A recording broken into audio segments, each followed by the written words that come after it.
हंसन के गति हमसे ही जाने, हंसन की गति हमसे ही जाने, हंसन की गति हमसे ही जाने, हंसन की गति हमसे ही जाने। राजा में कोई बात रे तेरी अच्छी बनेगी, राजा में संग लागे तेरी अच्छी बनेगी, संतन के संग लाग रे तेरी अच्छी बनेगी, अच्छी बनेगी तेरी बिगड़ी बनेगी, अच्छी बनेगी तेरी बिगड़ी बनेगी, अच्छी बनेगी तेरी बिगड़ी बनेगी, अच्छी बनेगी तेरी बिगड़ी बनेगी। संतन के संग लाग रे तेरी अच्छी बनेगी, संतन के संग लाग रे तेरी अच्छी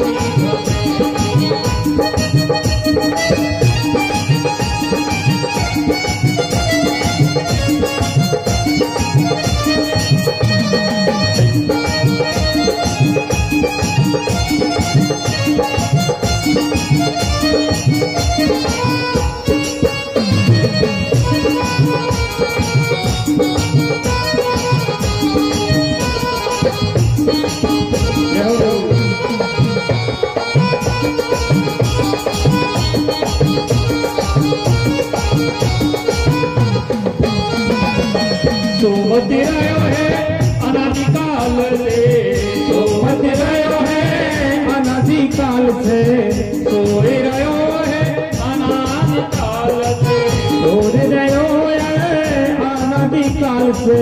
चल सके तो चल जाओ, चल सके तो जाग रे तेरी अच्छी बनेगी, संतन के संग लाग रे तेरी अच्छी बनेगी।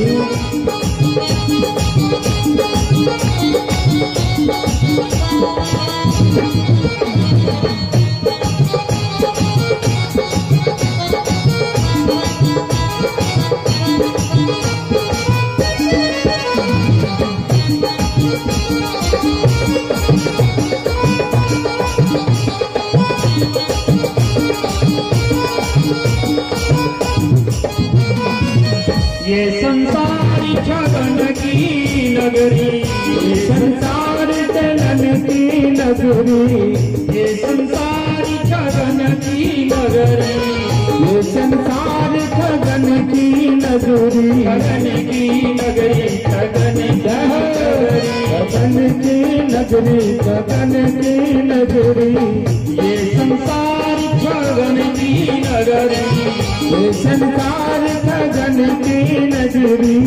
भाग सके तो भाग रे रहो, भाग सके तो भाग रे तेरी अच्छी बनेगी, संतन के संग लाग रे तेरी अच्छी बनेगी, अच्छी बनेगी तेरी बिगड़ी बनेगी, अच्छी बनेगी तेरी बिगड़ी बनेगी, संतन के संग लाग रे तेरी अच्छी बनेगी, संतन के संग लाग रे तेरी अच्छी बनेगी।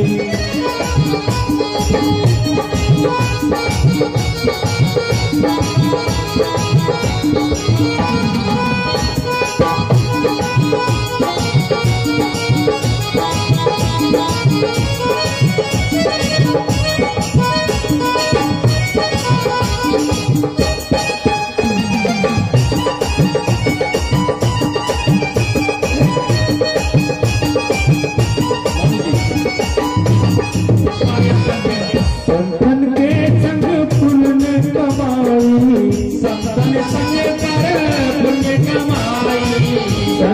के संग पुण्य कमाई,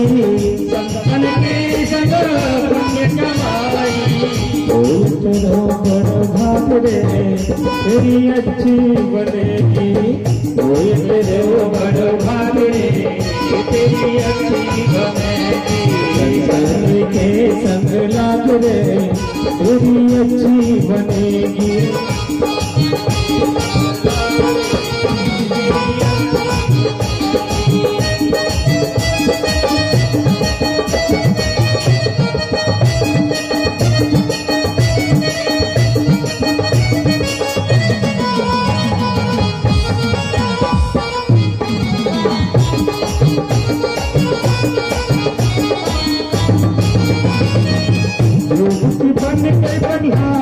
की बन गई, प्रहलाद की बन गई, ध्रुव की बनी प्रहलाद की बन गई। गुरु सुमिरन बैराग रे, गुरु सुमिरन बैराग रे, तेरी अच्छी संतन के संग लाग रे, तेरी अच्छी कहत कबीर सुनो भाई साधु, कबीर सुनो भाई साधु, कहत कबीर सुनो भाई साधु, कबीर सुनो भाई साधु। संतन के संग लाग रे, राम भजन में लाग रे, तेरी अच्छी बनेगी। संतन के संग लाग रे, तेरी अच्छी बनेगी। संतन के संग लाग रे, तेरी अच्छी बनेगी। संतन के संग लाग रे, तेरी अच्छी बनेगी। संतन के संग लाग रे, तेरी अच्छी बनेगी। बोले संत भगवान की जय हो। आचार्य श्री सुखदेव कहते राजा, ये रहा कहाँ का सवाल? मथुरा का। अब चलते हैं वृंदावन, गोकुल में चलिए। गुप्ता जी और मिश्रा जी, आप लोग मेरी आवाज भाषा पहचान पाइएगा? देखो, मुझे बहुत समय हो गया बिहार में रहते हुए, 2007 से मुझे आप लोगों की भाषा में कथा करने की आदत पड़ गई।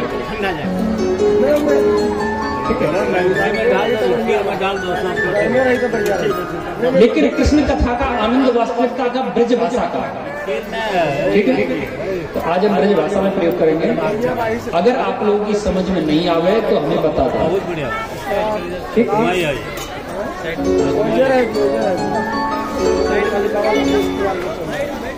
मैया जसोदा की बगल में लाला सोए हुए, आशीर्वाद ले लेगा पंडित जी। बोली भक्त वत्सल भगवान की जय। तो जब भाभी को कोई संतान होने वाली होती है तो जो है ननद जो होती है, ननद समझ रही है? ननद वो जो है,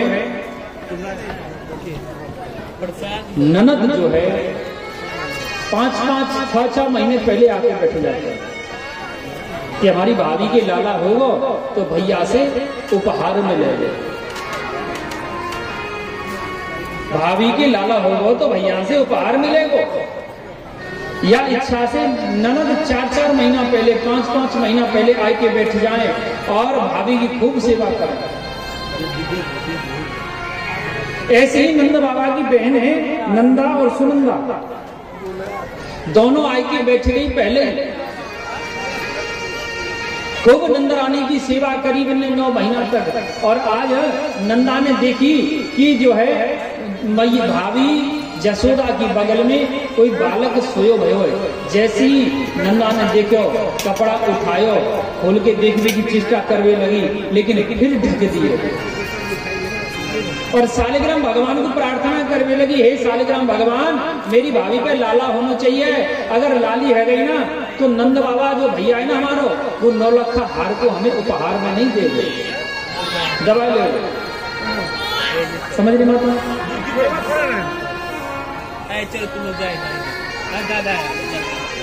तो जैसे सालिग्राम भगवान को याद करके नंदा ने पर्दा हटाया तो देखो वो लाली नहीं, वो तो लाला है। और उछल गई, दौड़ी की दौड़ी गई जमुना के किनारे पे। वहां जाके देखो नंद बाबा को भजन चल रहे हुए,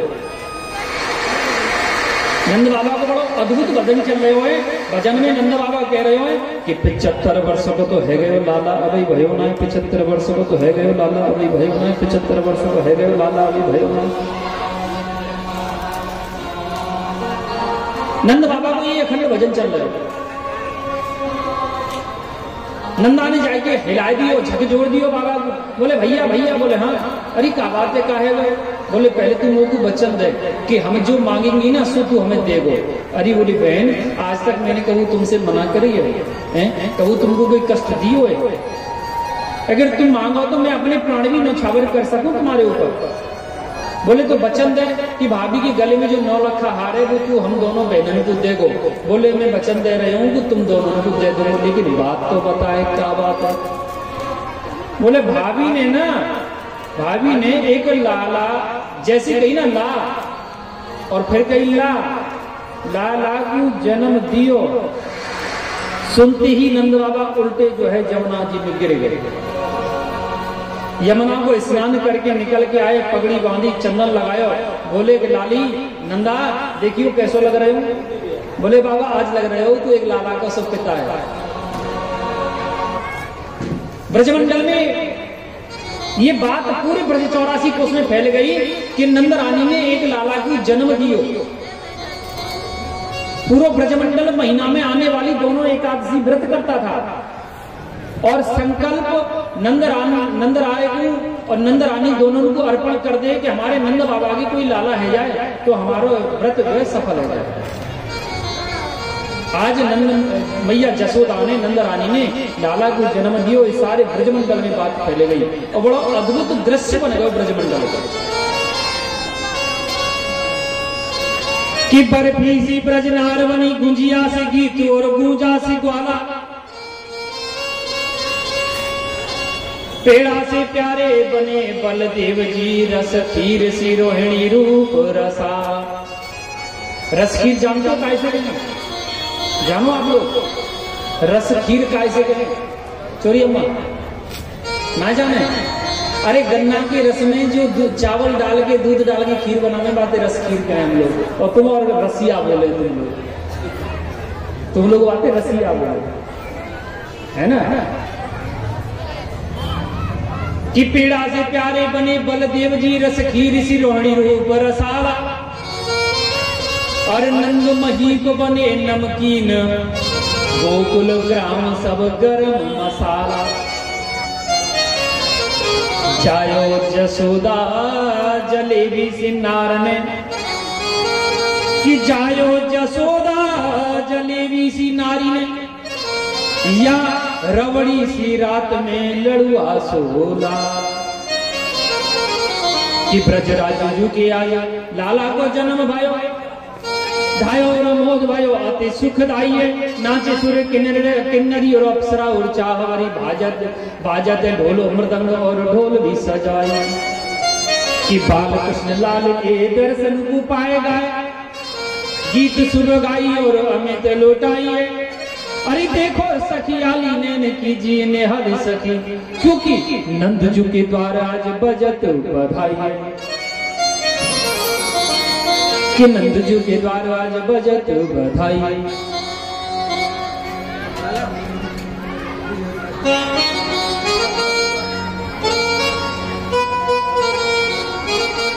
बोलिए श्री नंद के लाला की जय, जसोदा के लाला की जय हो। इसी प्रकार से भगवान का जन्म है। कल आप लोग भगवान के जन्म के आनंद लिए। आज अब चलते हैं कृष्ण कथा में। बधाइयां होते होते होते होते लगभग ऐसा लग रहा था 6 महीना व्यतीत हो गया। 6 महीने जैसे निकल गए और नंद बाबा बोले भैया तुम लोग बधाई गाओ और मैं थोड़ा मथुरा में जाए करके टैक्स दे के आऊं, यानी कर दे के आऊं। क्योंकि नंदगांव मथुरा में, ये गोकुल गांव मथुरा में आता था, मथुरा की सीमा में। तो राजा कंस उनसे टैक्स लेता था, हाउस यानी घर का कर।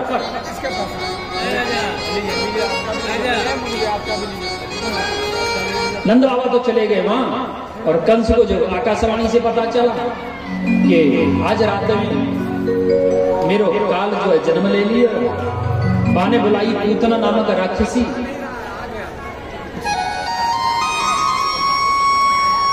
और कही कि आज रात में जितने भी बालक ने जन्म लिया हो ना, सबको आज तू मार दे, उनमें कोई ना कोई मेरो काल अवश्य है। पूतना ने सुंदर स्त्री को रूप बनाया, ध्यान देना।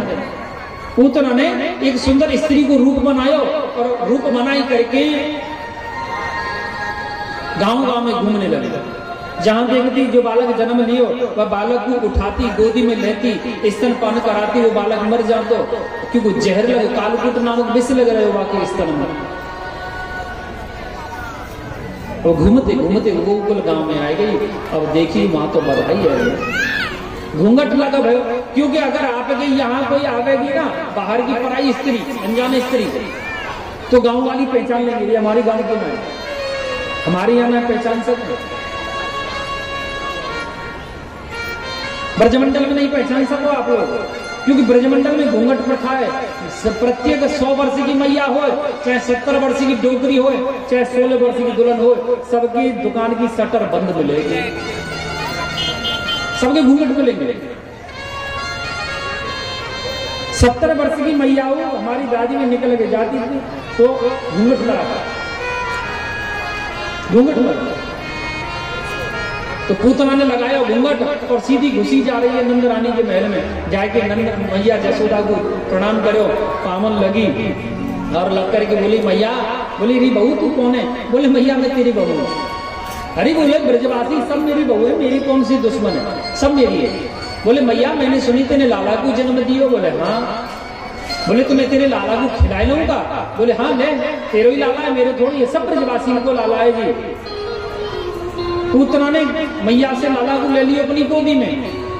अवसर देखो, अवसर देख करके माने अपने आंचल से झांप लियो,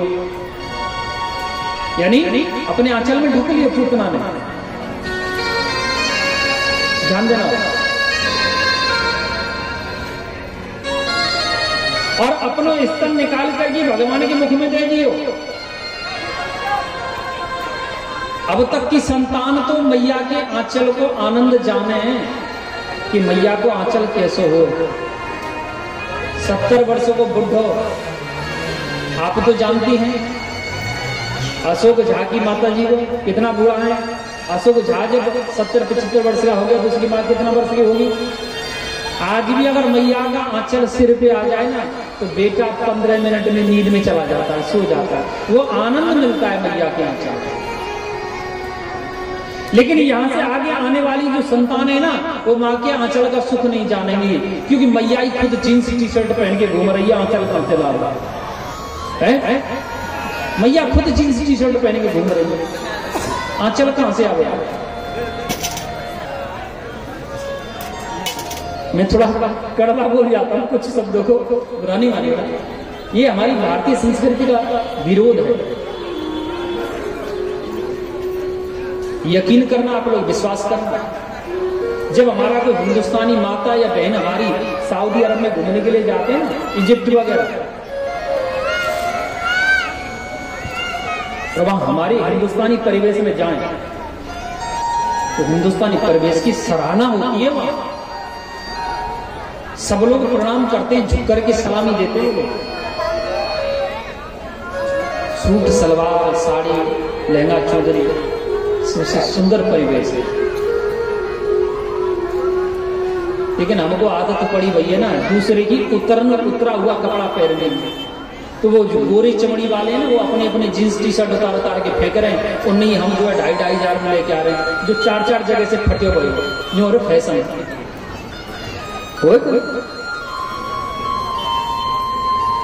सच्चाई, दवाई जो होती है ना बीमारी को ठीक करने वाली दवा कड़वी होती है, तो सच्चाई भी कड़वी होती है। वृंदावन में आप लोग आ जाओ, जो हम लोग ना 2,500 हजार में फटे हुए कपड़ा में लेके आवे मार्केट से, शॉपिंग मॉल में से खरीद जो बिन्ने फेंक दिए का है, उनकी पहनावा देखना आकर के वृंदावन में। अगर वृंदावन मत जाओ भले आदमी, आप मोबाइल में सर्च कर लो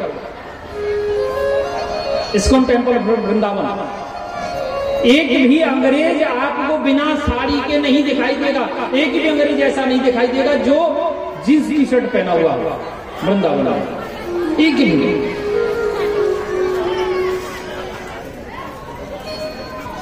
अंग्रेज लोग लहंगा चुनरी गोपी ड्रेस में मिलेंगे, पुरुष लोग धोती कुर्ता में मिलेंगे।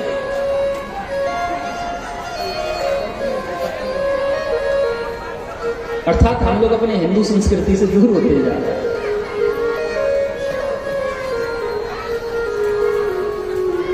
जब माता पिता ही जो है जींस टी शर्ट में घूमेंगे तो संतान भी घूमेगी, संतान घूमेगी, चाहे बेटा हो चाहे मेरी बेटी हो। जब मेरी बेटी बेटा घूमेंगे तो फिर मेरी काऊ ना काऊ बेटी की या बेटा की डेड बॉडी काऊ ना काऊ ब्रीफ केस में मिलेगी, निश्चित में, क्यों संस्कार नहीं दे रहे हैं। कौन माँ बाप है जो आज के समय में अपनी बेटी बेटा के साथ में बैठ करके सुबह या शाम को कभी आप लोग कहे हैं इस बात को, नहीं बेटा मेरे साथ बैठो, एक 5 बार गायत्री मंत्र का उच्चारण करो, या 5 बार द्वादश अक्षर मंत्र का उच्चारण करो, या आप 1 बार हनुमान चालीसा बोलो, कभी कहे हैं? कभी नहीं कहे। क्यों? हमारे पास खुद टाइम नहीं है।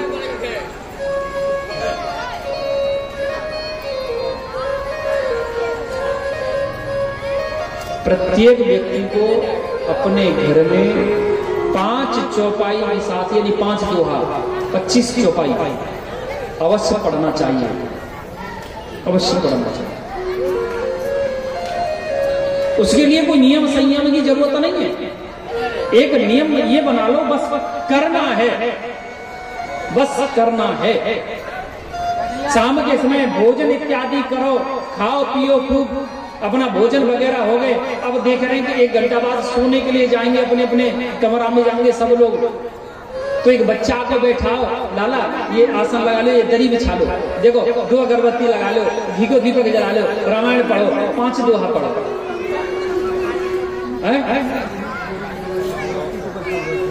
सब लोग बैठ जाओ सुनने के लिए, 5 दोहा किसी बच्चे पढ़वाओ। जब सुना है आपने कभी मुरारी बापू जी को, परम पूजनी श्री मुरारी बापू 6 वर्ष की आयु में रामचरितमानस पढ़ने लगे थे, रामायण पढ़ने लगे थे।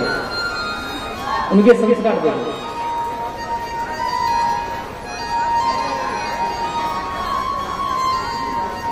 ये नहीं कि आप सुबह करो शाम करो, अरे जब समय मिल जाए, जब सब घर वाले इकट्ठे हो जाएं, तब आंगन में बैठ करके 5 दोहा तो कम से कम भले आदमी कर लो, कल्याण हो जाएगा निश्चित।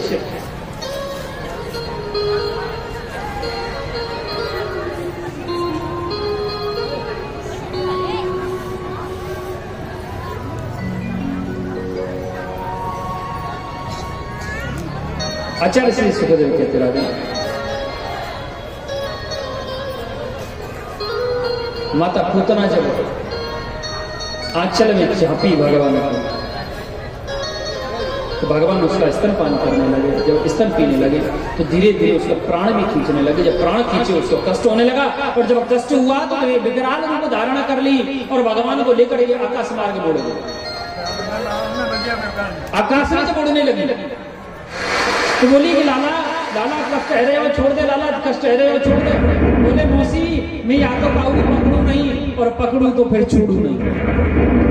कहकर के भगवान उसका प्राण खींच लिए और धड़ाम से आकाश से पूतना पृथ्वी पर आकर के गिरी, जिसे धड़ाम से जब गिरी तो उसका प्राणांत हो गया। बोलिए श्री पूतना हंत भगवान की जय। आचार्य श्री सुखदेव कहते राजन, सारे ब्रजमंडल में हाहाकार मच गया। मैया ने पूतना के सीना से कन्हैया को उठायो, गंगा जल से स्नान करायो, गौ के पूंछ से झाड़ू लगायो, नजर उतारी।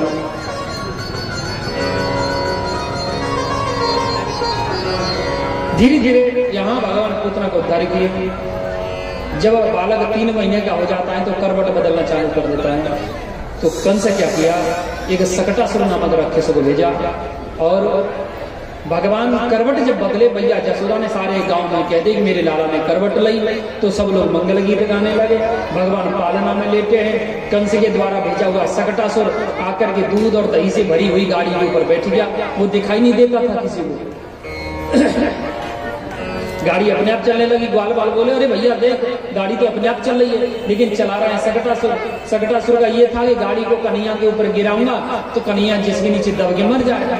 भगवान पालने में झूलते झूलते पैर का इशारा देख लिए, कोई नहीं देख रहा है, और पैर का अपना चरण गाड़ी से छुड़ा दिए, जिससे गाड़ी उछल करके समुद्र में जाकर के गिरी, जिससे सकटासुर का अंत हो गया।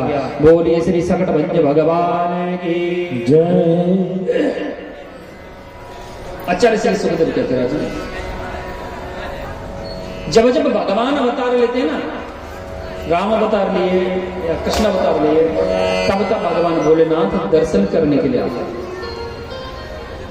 आज भगवान भोलेनाथ कैलाश में अपना श्रृंगार कर रहे हैं। श्रृंगार तो आप लोग जानते ही हैं, सब महादेव के शिष्य हैं, कि भगवान भोलेनाथ का कितना सुंदर बढ़िया श्रृंगार है सोने चांदी का, वो तो आप जानते हैं। तो कर्ण श्री गणेश जी कहने लगे, बोले बाबा, बोले हाँ कहाँ जा रहे हो? बोले लाला, ब्रजमंडल में नारायण भगवान अवतार लिए हैं, उनके दर्शन करने के लिए जा रहा हूँ। बोले मैं भी चलूंगा।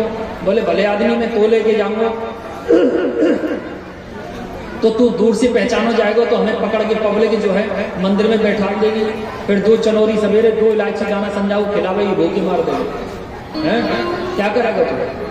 तो भगवान गणेश जी क्या किए हैं, अपनी मिट्टी की प्रतिमा बना करके और बाबा को दे दिए। बाबा ने मैया जसोदा को भेंट करो, जो मिट्टी के गणेश हैं। जब मैया जसोदा और अपना पालना चला करके काम में लग जाती, तो पालना चलने से रुक जाता, तो मिट्टी के गणेश क्या करते हैं, असली बन जाते हैं और सूंड से पालना चलाना चालू करते। जब कोई आता हुआ दिखाई देता तो छोड़ करके मिट्टी बन जाता।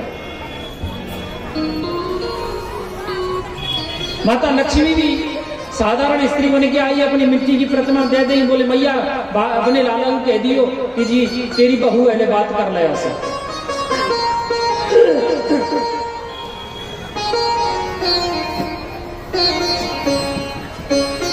गोविंद के आसपास जितना भी खिलौना है सब देवी देवता बन करके आए। माता पृथ्वी बॉल बन करके आई, गेंद बन करके आई, कंदूक बन के आई।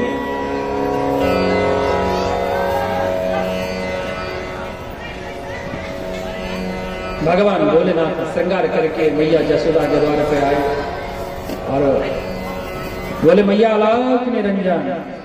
मैया सोने की थाली में हीरा मोती जवाहरत पन्ना इत्यादि भर के लाई। बोले लाल बाबा ले। बोले मैया इनको ना आए, मैंने सुनी है कि तेने लाला को जन्म दी होए, मैं तेरे लाला के दर्शन के ताई आयो। बोले बाबा मैं तो अपने लाला के दर्शन नहीं कराऊं, तेरे बड़ी बड़ी जटा है, बड़ी बड़ी दाढ़ी है, सांप लटक रहे, मेरा लाला डर जाएगा। भगवान भोलेनाथ उदास हो गए। बोले प्रभु का मोह आपको दर्शन नहीं होगा। भगवान अंदर से पालना में लेटे लेटे अंदर से कह रहे हैं कि बोले भोलेनाथ आप कुछ दूर गांव के बाहर जाइए, हम कोई लीला करते हैं। भोलेनाथ जा रहे गांव के बाहर, पीछे भगवान गोविंद क्या किए, कन्हैया पालना में रोना प्रारंभ कर दिए। मैया जसोदा स्तनपान करावे, नहीं पीवे। मैया जसोदा खिलौना दे, नहीं ले, सब फेंक दिए। मैया दुखी है गई, दुखी है करी। एक सखी को बोली सखी, बोले हाँ मैया। बोले जब से वो बाबा जी गए हो ना, तब से मेरे कन्हैया रोई रोई, तू दौड़ी दौड़ी जा और वो बाबा जी को बुलाई के लेके आ। सखी दौड़ी दौड़ी गई।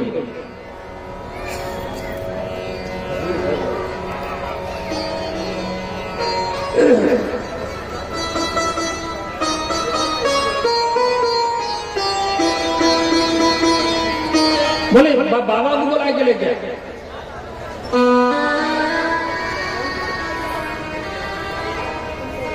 सखी गई, सखी ने दूर से देखो तो बाबा जी पल्लव को जा रहे, आवाज आ रही। बोले बाबा बाबा रुकियो। बाबा बोले क्या बात है बता। तो सखी कहने लगी कि चल रे जोगी नंद भवन में, तो जसोदा माय बुलावे, बाके लाला को नजर लगी है, तो से राई नमक करावे, तो से राई नमक करा। बोले बाकी लाला को नजर लगी है, तो उसे राई नमक करवाएगी, बाकी नजर उतरवाएगी, झाड़ू लगवाएगी। बोले बाबा तू जल्दी चल। भगवान दौड़ते आई करके भगवान मैया जसोदा के द्वार पे आए। बोले मैया कहाँ है वो लाला के? बोले बाबा जब से तू गए हो तो उसे कन्हैया रो रहे हो। बोले दिखाइयो मेरी गोदी में दर्द। बोले ना दूर से कर।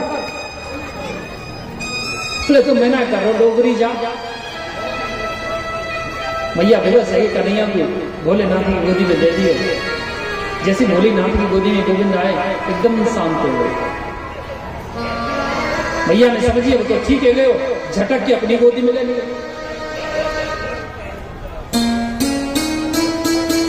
भगवान जैसी मैया की गोद में गए फिर रोना चालू कर दिया। अब तो फिर भगवान भोलेनाथ की गोदी में चले गए, शांत हो गए। अब मैया ने भगवान गोविंद को दे दिए भोलेनाथ की गोदी में और हाथ पकड़ लियो, बोले बाबा जी अब तुम मेरे यहीं रहो, चालू कर। बोले क्यों? बोले रह रे जोगी नंद भवन में ब्रज में वासो कीजे, जब जब मेरो लाला रोवे तब तब दर्शन दीजे।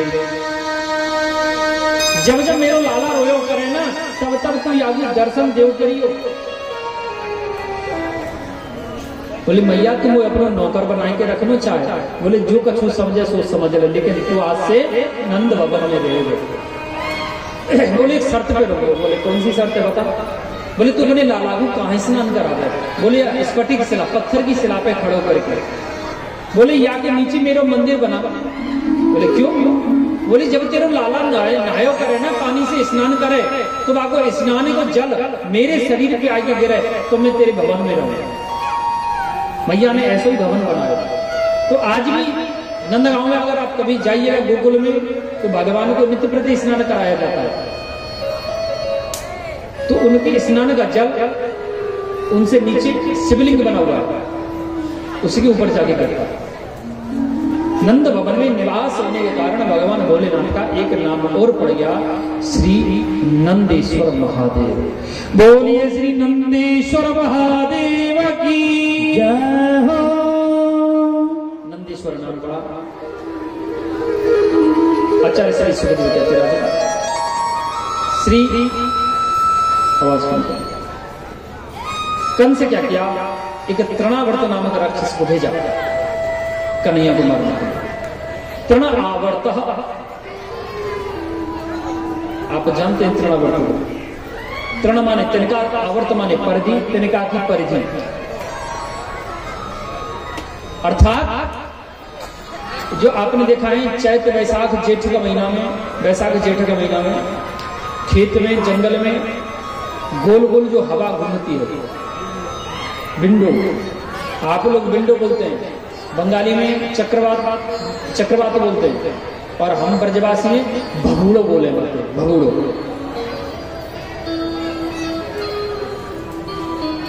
भगवान तृणावर्त का उद्धार किए। बोलिए श्री तृणावर्त हंत भगवान की जय हो। शास्त्र के अनुसार बच्चे का नामकरण 1 वर्ष के अंदर हो जाना चाहिए। आज नंद बाबा ने वसुदेव जी के कुल पुरोहित श्री महर्षि गर्गाचार्य को बुलाया, क्योंकि नंद बाबा के गुरु हैं सांडिल्य, महर्षि सांडिल्य, और गर्गाचार्य हैं वसुदेव जी गुरु। और नंद बाबा जानते हैं कि बच्चे का नामकरण करने का अधिकार एकमात्र कुल पुरोहित को होता है और किसी को नहीं।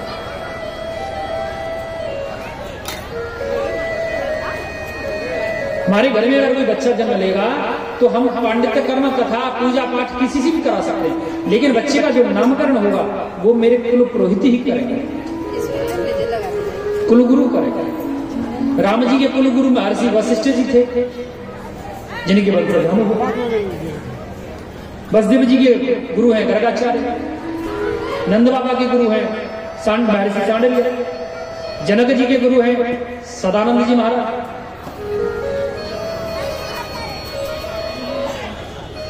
तो श्री गर्गाचार्य आए, गर्गाचार्य आकर के बैठे, तो मैया जसोदा ने रोहिणी को कन्हैया को दे दिया और रोहिणी के लाला को यानी बलराम को अपनी गोदी में लेने लगे।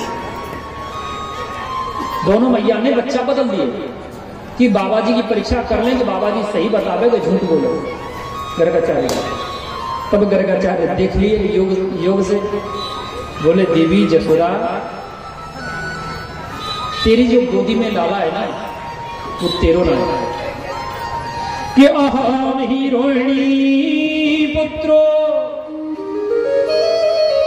रमयनम सुहृदयो गुण अक्षास्ते रामानिति बालादिक्यां बलम विधु। बोले जो जसोदा तेरी गोदी में जो लाला है ना वो रोहिणी को लाला है, या को नाम होगो श्री राम, अक्षास्तते राम इति, इसका नाम होगा श्री राम। लेकिन फिर एक पंक्ति बोल दिए बलाधिक्यम बलम विदु, लेकिन इसमें बल ज्यादा होगा, ताकत ज्यादा होगी, इसलिए लोग इसको संसार इसको राम नहीं कहेगा, श्री राम नहीं कहेगा, इसको बल राम कहेगा। बोले श्री बलराम जी महाराज की जय हो। अब आता है गोविंद का नंबर। आसनम वर्णाश्रय हास्य ग्रह तवो अनियुगम तत् शुक्लो रक्तस्तथा पीतम इदानी कृष्णम ताम गता।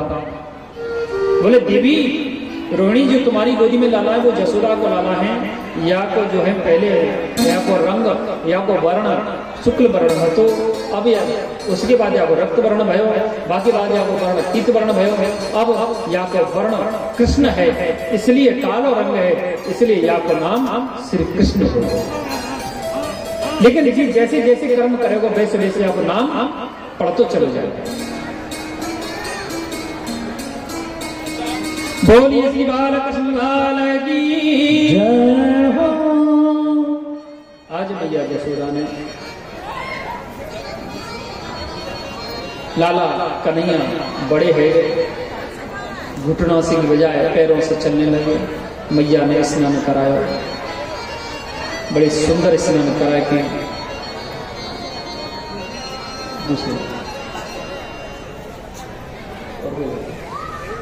स्नान करायो, स्नान कराई करके मैया ने गोविंद को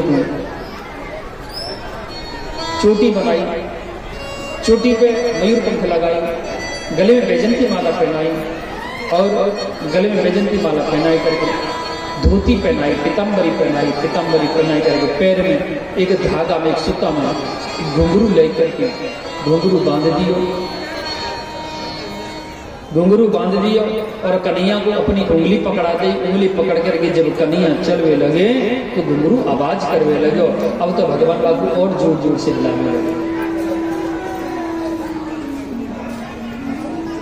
नारद जी महाराज आकाश मार्ग में आ गए। सुखदेव जी कहते राजन देखो कि जिसके इशारे मात्र से जब ये नेत्र खोलता है तो सृष्टि का सृजन हो जाता है, और जब ये अपने नेत्र बंद करता है सृष्टि में महाप्रलय हो जाती है। सारा संसार इसके इशारे पे नाचता है, और आज ये मैया जसोदा के उंगली पकड़ करके नाच रहे। किसे महेश गणेश दुनेश सुरेश जाय निरंतर ध्यान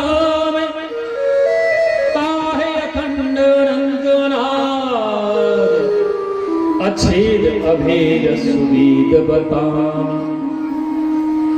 नारद से सुख व्यास रहे पचिहार गो जग पार न पामे। ताहे अहीर की छोहरिया छचिया वरी छाछ पे नाच नचा।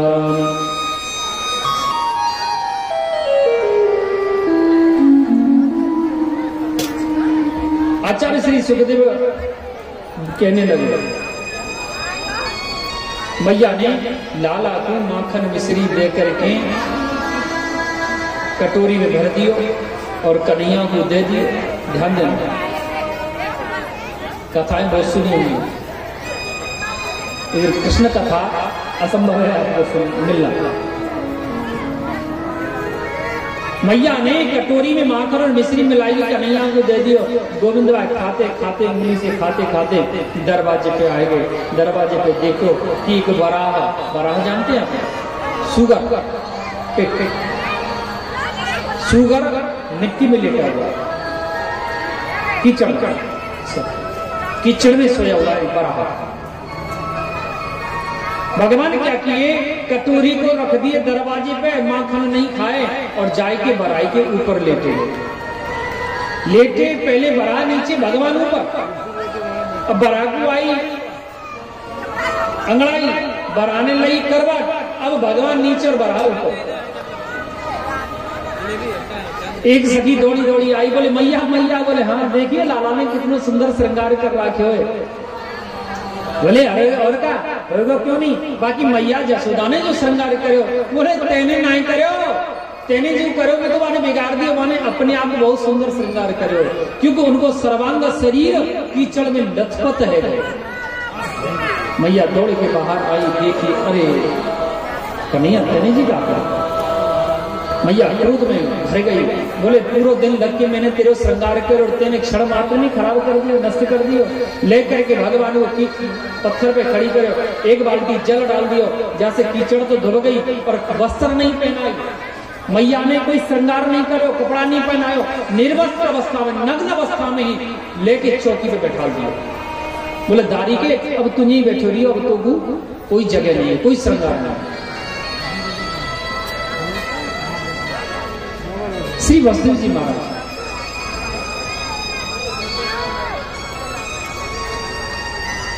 महाराज ये श्री सूरदास जी महाराज मां के बिहारी को नित्य प्रति दर्शन करने का ध्यान दे। गोसाइयों ने उनका मजाक उड़ाना प्रारंभ कर दिया। कहते हैं ना ब्लाइंड, अंधा, जो संसार को देख नहीं सकता, जन्म से पैदा होते ही अंधा हो जाता है। कुछ लोग कुछ समय के बाद अंधे होते हैं, दोनों आंख से दुनिया नहीं देख सकता, लेकिन उनका माइंड एक्टिवेट हो जाता है, तीसरा नेत्र खुल जाता है, उन्हें सब कुछ दिखाई देता है तीसरे नेत्र से, अनुभव करते हैं।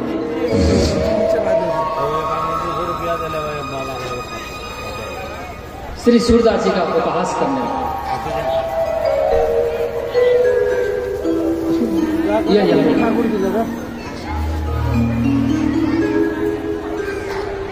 एक दिन पीले रंग के वस्त्र पहनाए बिहारी जी को गोसाई लोग, और सूरदास को पूछे, बोले सूरदास हमारे सामने बैठो, गद्दाई खींच के दे दिया। हाँ सामने में नजर नहीं देना चाहिए, कहते ना बैठ मेरे सामने में देखता रहा।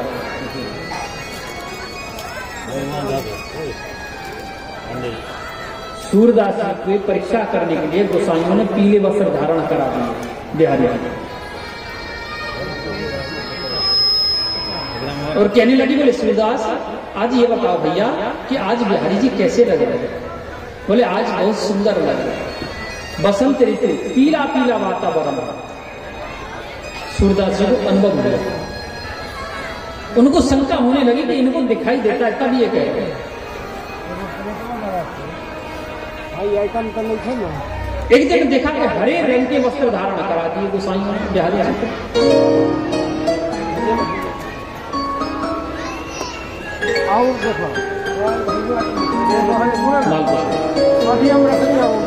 हरे रंग के वस्त्र धारण कराए, तो हरे रंग को देख करके सूरदास आए दर्शन करने, जय बांके बिहारी थी। अब गोसाई बोले सूरदास आज बताओ कैसे लग रहे हैं बांके बिहारी। बोले आज और ज्यादा सुंदर लग रहे हैं। क्यों? आज तो जो है हरियाली अमावस्या, भादों का हरित महीना छाया हुआ है। एक दिन बिहारी जी को उन्होंने वस्त्र ही धारण नहीं करा, नग्न वस्त्र, स्नान करायो, शरीर भी नहीं उनको पोछो कपड़ा से, ऐसे कैसे बैठा छोड़ दियो। पानी की बूंद बिहारी जी के शरीर में ऐसे शोभायमान हो रही थी मानो जल एक आभूषण में परिवर्तन हो गया, जल एक आभूषण बन गया।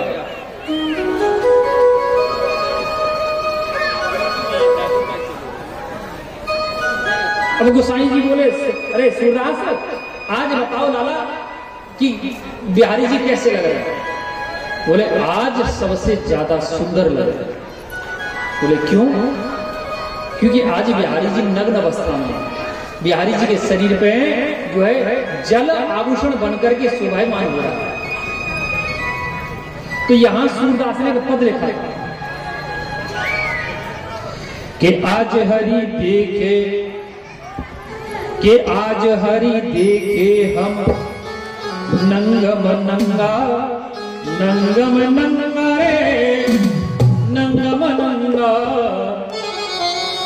नंगम नंगा रे नंगम नंगा। आज हरि देखे हम, आज हरि देखे हम नंद में नंगा। आज हरि देखे हम नंद में नंगा। नंद में नंगा रे नंगम नंगा। नंद में नंगा रे नंद में नंगा। नंगम नंगा रे नंगम नंगा। नंद में नंगा रे नंद में नंगा। आज हरि की जय हो। हरि देखे हम नंद में नंगा। आज हरि देखे हम नंद में नंगा।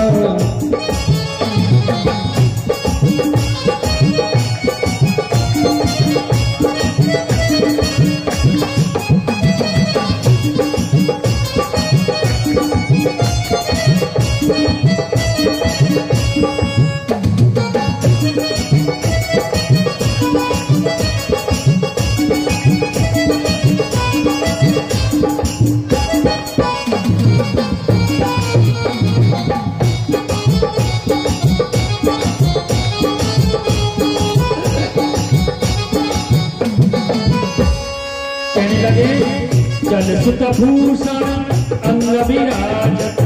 जल सुत भूषण अंग विराजत। जल सुत भूषण अंग विराजत। जल सुत भूषण अंग विराजत। अंग विराजत अंग पे सोहत। अंग विराजत अंग पे सोहत। अंग विराजत अंग पे सोहत।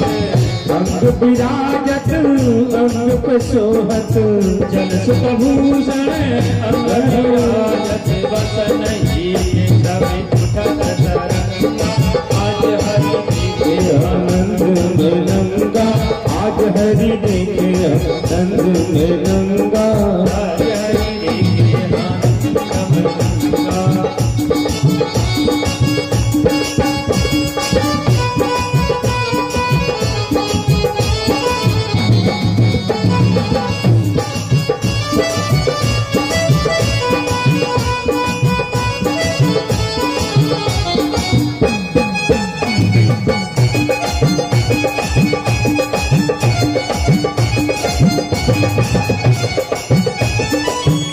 लिखती कन्हैया के मुख में माखन और दही लगा हुआ है, बहुत सुंदर लग रहा है।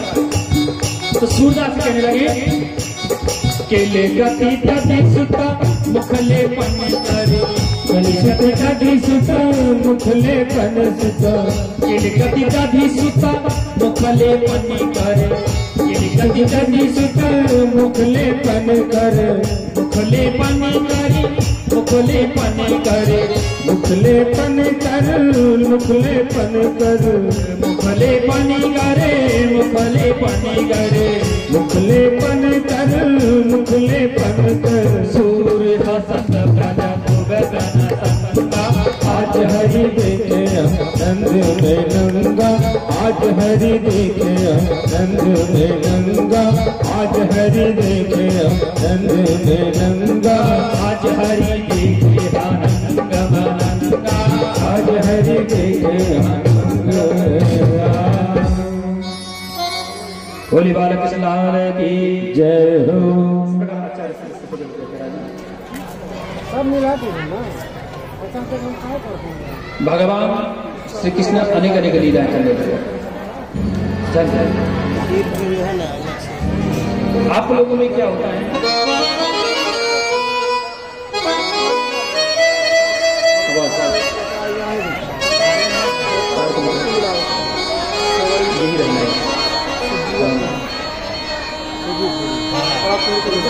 आप लोगों में घूंघट प्रथा नहीं है। अभी हम बताया, हम ब्रजमंडल में घूंघट करते हैं।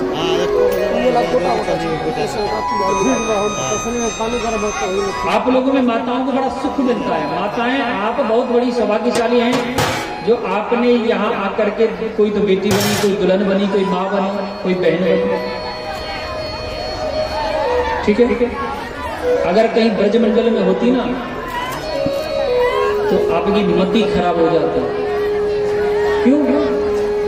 पानी ढोते ढोते पानी लाते हैं, क्योंकि ब्रजमंडल में 84 कोस का पानी खराब है, नमकीन पानी है। जैसा समुद्र का पानी होता है वैसा हम लोगों का पानी है।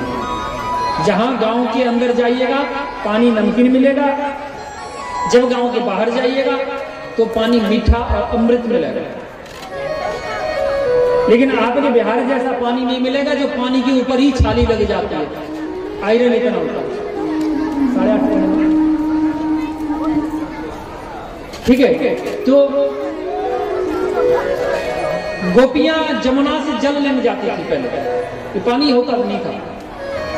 आज भी आप लोगों में 15 फीट में पानी आ जाता है, 15-25 से यहाँ, लेकिन जाकर देखते हैं आप कुर्सेला क्षेत्र में चले जाओ 15 फीट में आ जाता है, 10-12 फीट में। और आप ब्रजमंडल में चले जाओ ना, आपके 100 चापाकल का खर्चा एक बोरिंग में लग जाएगा। 120 और 130 से पहले पानी नहीं होता है। प्रॉपरली वृंदावन अंदर में जाएंगे तो कम से कम 150 से 200 फीट, 200, 250, 200, 250 फीट में पानी है। गांव देहात में चले जाओ 120 में, 130 में, 140 में लगभग निकल जाएगा। गोपियां जाती जल लेने के लिए। अब गोपियों के मन में आया, सब गोपियों ने सलाह बनाई, बोली बहन, तो बोले सब लोग दर्शन करें कन्हैया के, हम लोगों को दर्शन नहीं है। बोले ऐसा करो, एक बोली ऐसा करे ना बहन, बोले कैसे? बोले ऐसा करो, अपने अपने घर जाके 2-2, 4-4 मटकियां सब तोड़ दी हूँ। शाम को सासू मैया जब सत्संग से लौट के आवेगी ना, वो पूछेगी कि कौन ने तोड़ी, तो कह दी कन्हैया ने। तो बोले शिकायत करवे के बहाने हम लोगों को दर्शन है जाएगा। बोले हाँ ये सही है, सबने ऐसे ही करो, अपने अपने घर जाके मटकी तोड़ दी। अब शाम को आई सासू मैया सत्संग से लौट के और बोली री बहू, बोले हाँ, बोले ये मटकिया कौन ने तोड़ी? बोले वो आयो नंद को छोरा, वो जसोदा को कन्हैया, वो तोड़ गए। तो सासू मैया अपने मन में विचार करने लगी कि सुबह जब मैं गई हती ना घर से निकल के, तो मैं अपनी पुतहू को बोल के गई कि बहू मैं सत्संग में जा रही हूँ, और मैं सत्संग में गई नहीं, सत्संग नहीं कर रही। वो गई हती ना जसोदा मैया के यहाँ कन्हैया के संग, पूरे दिन खेल रही। बोले कन्हैया कब तोड़ो जाती मटकियां? अब सास ने मन में विचार कर लियो कि अगर मैं यहाँ को कहूं कि जो है मैं तो वही हती, कन्हैया नहीं आयो, तू झूठ बोल रही है, तो मेरी चोरी खुल जाएगी। मेरी बहू कहेगी बोले तू झूठ बोल के सत्संग को बहाना लेके खेल में जा रहे कन्हैया के संग, तो जी वो बूढ़े से पिटवा देगी है? और मैं ये कहूं कि मैं वहां ना गई तो ये झूठ बोल रही। वो क्या करी, वहां ने कही कि बोली रे बहू देख, अगर मैं जाऊंगी ना जसोदा के घर शिकायत करवे तो ये बात बहुत ज्यादा बढ़ जाएगी। ऐसा कर तू जा, नंदरानी के घर शिकायत कर। वो जान रही है बूढ़ी मैया कि मेरे जैसे मन है वो है कि मैं कन्हैया को दर्शन करूं, वैसे ही इन मेरी बहू को भी मन होए कि कन्हैया के दर्शन करें।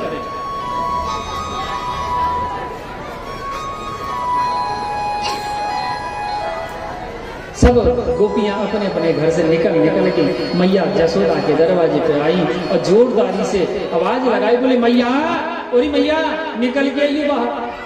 मैया जसोदा आई, देख के अचंभो कर गई। री बहू तुम सबकी सब ऐसे कैसे इकट्ठी है कि आई हो, क्या बात है, कोई कष्ट है क्या? बोले मैया कष्ट तो बड़ो बहुत है। बोले कहा? बोले पहले तो ये बता कन्हैया कहाँ है? बोले कन्हैया भीतर है, अंदर है। बोले बोले कन्हैया को मैया ने आवाज लगाई, चोरे कन्हैया बाहर आइए दौड़ के। कन्हैया ने समझी कोई बात है कि दौड़ के मैया के पास गए और जाके जैसे ही मैया से आगे निकले, बोले काय मैया, देखो गोपी देख करके भगवान गोविंद एकदम पीछे लौटे और लौट के मैया जसोदा के पीछे छुप गए, आंचल के पीछे छुप गए। आचार्य सुखदेव कहते राजन, जिसके इशारे मात्र से सारा संसार चलता है, आज वो गोपियों के डर से मैया जसोदा के पीछे छुप रहे।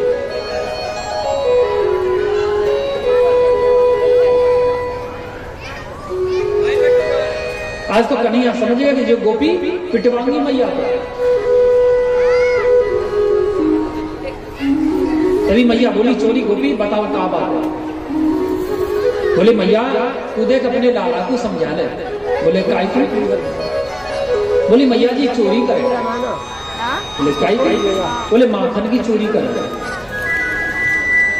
बोली चोरी बहू एक बात बता, तू पागल है रही है? जब मेरे अपने घर में 9 लाख गैया को दूध है रहे हो है तो तेरे घर चोरी करके जाओगे मेरे छोरा माखन को। मेरी भाषा आप लोग समझ रहे हैं? कौन कौन नहीं समझ रहा? हाथ उठा के बता। एक मैया नहीं समझ रही, और कुछ पुरुष लोगों में ऐसा है कि जो नहीं समझ रहा है। और थोड़ा धीमे बोलिए। बोली मैया ये जो जाए ना माखन खावे तो कोई बात नहीं, लेकिन ये खुद नहीं खावे जी, जो है बंदरन को खिलावे, ग्वाल बालन को खिलावे, कुत्तान को खिलावे, और फिर माखन वगैरह खाए ले, फिर मटकी भी तोड़ दे।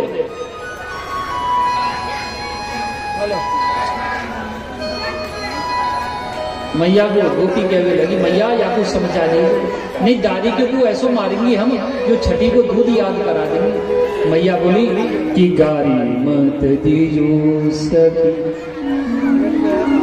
मो गरीबनी को जायो है काना जे सुलाल मैंने बड़ी भाग पायो।